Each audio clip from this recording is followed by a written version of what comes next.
नमस्कार। 31 अगस्त की शाम आप हैं मेरे साथ ZTV रेडियो न्यूज़ पर, जहां देश विदेश की खबरें लेकर के आती हूं मैं रश्मि नेगी बिष्ट।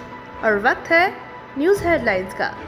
प्रधानमंत्री नरेंद्र मोदी ने सभी क्षेत्र में वृद्धि और राष्ट्र के समग्र विकास के लिए आत्मनिर्भरता के महत्व पर बल दिया। तमिलनाडु सरकार ने राज्य में यात्रा के लिए ई पास व्यवस्था समाप्त की। अनलॉक 4 के दिशा निर्देशों के बाद हरियाणा ने सप्ताह में 2 दिन बाजार बंद रखने का आदेश वापस लिया। ओणम का पर्व पूरे देश में हर्षोल्लास के साथ मनाया जा रहा है और भारत और रूस ऑनलाइन फिडे शतरंज ओलंपियाड के संयुक्त विजेता। और खबरें विस्तार से। प्रधानमंत्री नरेंद्र मोदी ने भारत को हर क्षेत्र में आत्मनिर्भर बनाने की लोगों से अपील की है।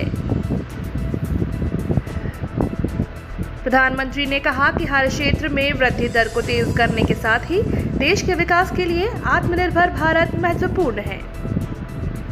उन्होंने कहा कि नई पीढ़ी में नवाचार और समाधान के क्षेत्र में बहुत कुछ करने की क्षमता है और हमें बेहतर कल के लिए इसका उपयोग करना होगा।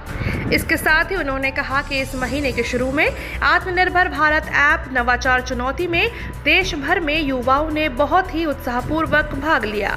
इसमें लगभग 7,000 प्रविष्टियां प्राप्त हुई, जिनमें 2/3 ऐप दूसरी और तीसरी शहरों के युवाओं ने तैयार किए थे। प्रधानमंत्री ने देश की युवा प्रतिभाओं से भारत पर आधारित कंप्यूटर गेम तैयार करने की अपील की। उन्होंने कहा कि यह गेम देश के समृद्ध इतिहास पर आधारित होने चाहिए।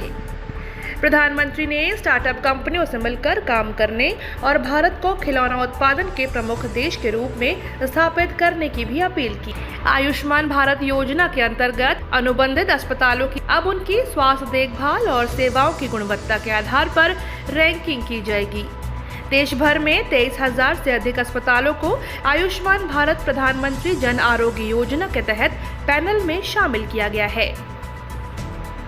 राष्ट्रीय स्वास्थ्य प्राधिकरण के संयुक्त निदेशक डॉक्टर JL मीणा ने बताया कि पैनल में शामिल अस्पतालों को स्वास्थ्य देखभाल की गुणवत्ता के 6 मानदंडों के आधार पर श्रेणीबद्ध करने का प्रस्ताव है। इन अस्पतालों की रैंकिंग से लाभार्थियों को पैनल में शामिल अस्पतालों में जाने के बारे में जानकारी मिलेगी।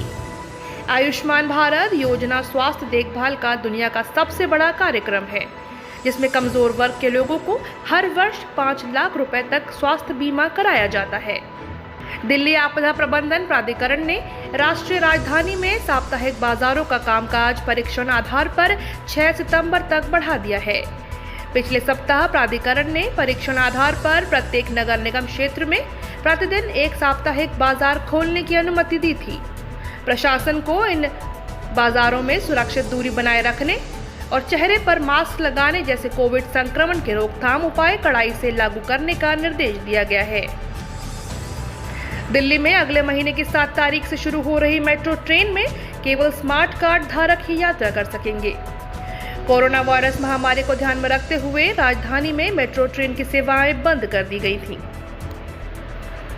मेट्रो यात्रा के लिए फिलहाल टोकन का इस्तेमाल नहीं किया जाएगा, क्योंकि टोकन से वायरस फैलने का खतरा ज्यादा है। स्मार्ट कार्ड्स के रिचार्ज के लिए डिजिटल माध्यम का इस्तेमाल किया जाएगा। ट्रेन में यात्रियों के बीच 1 मीटर की दूरी बनी रहे, इसका विशेष ध्यान रखा जाएगा। हरियाणा सरकार ने राज्य के शहरी इलाकों के गैर संक्रमित क्षेत्रों में सोमवार और मंगलवार को बाजार बंद रखने का आदेश वापस ले लिया है। अनलॉक 4 के दिशा निर्देश जारी होने के बाद आदेश वापस लेने का फैसला किया गया। इससे पहले शुक्रवार को हरियाणा सरकार ने आदेश दिया था कि शहरी क्षेत्रों के बाजारों में दुकानें और मॉल सप्ताहांत के बदले सोमवार और मंगलवार को बंद रहेंगे। नए दिशा निर्देश कल से लागू हो रहे हैं। इनमें मेट्रो सेवा शुरू करने, अधिकतम 100 लोगों के साथ सामाजिक, राजनीतिक, शैक्षणिक, खेलकूद, धार्मिक और अन्य आयोजनों की अनुमति दी गई है। उत्तर प्रदेश में सभी स्कूल, कॉलेज और शिक्षण संस्थान 30 सितंबर तक बंद रहेंगे, लेकिन ऑनलाइन और दूरस्थ शिक्षा को प्रोत्साहित किया जाएगा। तमिलनाडु में अनलॉक का चौथा चरण कल से लागू हो रहा है, जिसमें कई नई छूटों की घोषणा की गई है। राज्य के मुख्यमंत्री ई पलनीसामी ने बताया कि राज्य के भीतर यात्रा करने के लिए अब ई पास की जरूरत नहीं होगी। अंतर्राष्ट्रीय यात्रा के लिए पोर्टल पर आवेदन करने के तुरंत बाद ई पास मिल जाएगा। मध्य प्रदेश के मुख्यमंत्री शिवराज सिंह चौहान ने राष्ट्रीय पात्रता और प्रवेश परीक्षा नीट और संयुक्त प्रवेश परीक्षा जेईई में शामिल होने वाले विद्यार्थियों के परीक्षा केंद्र तक पहुंचने के लिए मुफ्त यात्रा की व्यवस्था करने की घोषणा की है। शिवराज सिंह चौहान ने अपने आधिकारिक ट्विटर हैंडल पर इसकी जानकारी दी। इसके अनुसार विद्यार्थियों को ब्लॉक या जिला मुख्यालयों से परीक्षा केंद्रों तक पहुंचने के लिए राज्य सरकार की ओर से निःशुल्क यात्रा का इंतजाम किया गया है। जो विद्यार्थी इस सुविधा का लाभ उठाना चाहते हैं वो टेलीफोन नंबर 181 पर कॉल करके या राज्य सरकार के पोर्टल mapit.gov.in/covid19 पर लॉगिन करके अपना नाम दर्ज करा सकते हैं। राष्ट्रीय परीक्षण एजेंसी एनटीए संयुक्त प्रवेश परीक्षा जेईई 1 सितंबर से 6 सितंबर और राष्ट्रीय प्रवेश परीक्षा नीट 13 सितंबर को आयोजित कर रही है। ओणम का पर्व आज हर्षोल्लास से मनाया जा रहा है। केरल के इस सर्वाधिक लोकप्रिय त्योहार को देश विदेश के केरलवासी विशेष आस्था से मनाते हैं। फसल कटाई का यह त्योहार लोकप्रिय राजा महाबली की वापसी के उपलक्ष्य में मनाया जाता है। ओणम का पर्व केरल के सभी वर्गों और धर्मों के लोग मनाते हैं, जो धर्मनिरपेक्षता और सद्भावना का प्रतीक है। धूमधाम से मनाया जाने वाला यह पर्व इस बार कोविड महामारी के कारण प्रतिबंधों के बीच मनाया जाएगा। प्रशासन की ओर से बड़ी संख्या में लोगों के इकट्ठा होने पर रोक के कारण अधिकतर लोग इसे अपने घर में ही मनाएंगे। ओणम लोगों में आशा का संचार करता है और समृद्धि का संदेश देता है। यह पर्व लोगों में महामारी से मुक्त एक नए और उज्जवल भविष्य की आशा लेकर आया है। प्रधानमंत्री ने कल कहा, ओणम के उल्लास की लहर हर तरफ महसूस की जा रही है और यह त्योहार अंतर्राष्ट्रीय बनता जा रहा है। इन दिनों ओणम का पर्व धूमधाम से मनाया जा रहा है। इस दौरान लोग कुछ नया खरीदते हैं और अपने घरों को सजाते हैं। ओणम की धूम तो आज दूर सुदूर विदेशों तक पहुंची हुई है। अमेरिका हो, यूरोप हो या खाड़ी देश हो, ओणम का उल्लास अब हर कहीं मिल जाएगा। ओणम एक इंटरनेशनल फेस्टिवल बनता जा रहा है। राष्ट्रपति और उपराष्ट्रपति ने लोगों को ओणम की शुभकामनाएं दी। राष्ट्रपति रामनाथ कोविंद ने कहा, ओणम पर्व देश की समृद्ध सांस्कृतिक परंपरा का प्रतीक है। मध्य प्रदेश में पिछले 2 दिनों से वर्षा से जुड़ी घटनाओं में 10 लोगों की मौत हो चुकी है। लगभग 11,000 लोगों को सुरक्षित स्थानों पर भेजा गया है और पिछले 2 दिनों से हो रही मूसलाधार वर्षा से कई इलाकों में लोगों को राहत मिली है। सेना और राष्ट्रीय आपदा मोचन बल संयुक्त रूप से राहत कार्यों में लगे हैं। गुजरात में सौराष्ट्र और दक्षिणी हिस्सों में भारी वर्षा जारी है। सूत्रों के अनुसार सरदार सरोवर बांध से पानी छोड़े जाने के बाद भरूच जिले के झागड़िया, भरूच और अंकलेश्वर तालुकों में नर्मदा नदी के आसपास के लगभग 21 गांवों को सतर्क कर दिया गया है।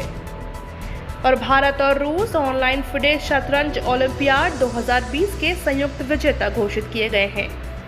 कल रात इंटरनेट संपर्क बाधित होने के कारण फाइनल मैच नहीं हो सका। सर्वर में खराबी के कारण फाइनल में 2 भारतीय खिलाड़ियों निहाल दिव्या देशमुख का समय समाप्त हो जाने के बाद पहले रूस को विजेता घोषित कर दिया था।